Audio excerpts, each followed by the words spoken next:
हमले बई भौजी कंगनवा हो ललहना के भय में। हमले बई भौजी कंगनवा हो ललहना के भय में। जौ मोरी भौजी कंगनवा न देबिउ, जौ मोरी भौजी कंगनवा न देबिउ, कजराना हमहू लगैबै हो ललना के भय में।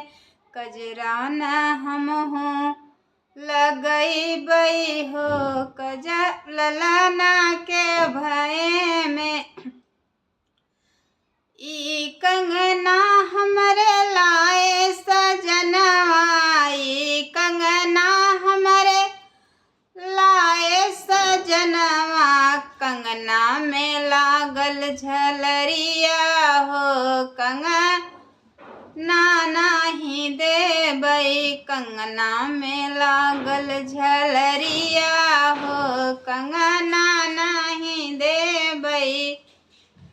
जौ मोरी भौजी कंगनवा न देबिउ, जौ मोरी भौजी कंगनवा न देबिउ। रूसल अरे रूसल ससुर चली जाबै हो ललना के भय में। रूसल ससुर चले जाबै हो ललना के भय में। जौ मोरी ननदी रूसल चली जइबू, जौ मोरी ननदी रूसल चली जइबू। तोहरो बीरनवा मनई है हो ललना के भय में। तोहरो बीरनवा मनई है हो ललना के भय में।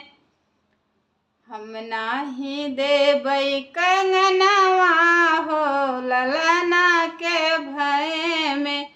हम नाही देबै कंगनवा हो ललना के भय में। हम लेबै भौजी कंगनवा हो ललना के भय में। हम लेबै भौजी कंगनवा हो ललना के भय में।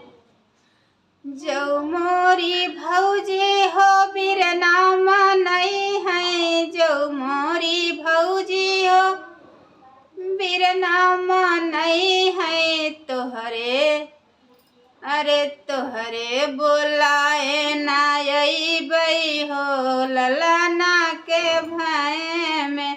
तोहरे बोलाए ना अइबै हो ललना के भय में।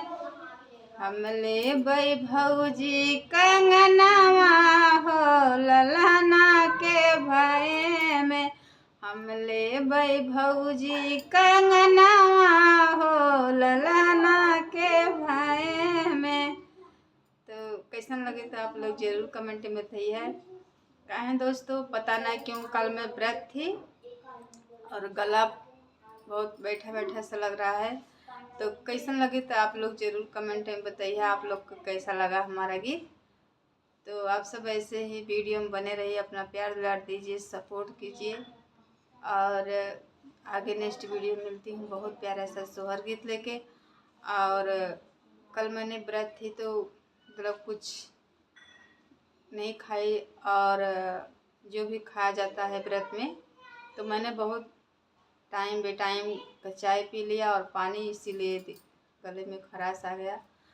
तो इसी से गीत नहीं चल रही है।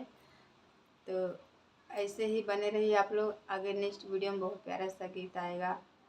चलिए मैं सुनाती हूँ आगे नेक्स्ट वीडियो में।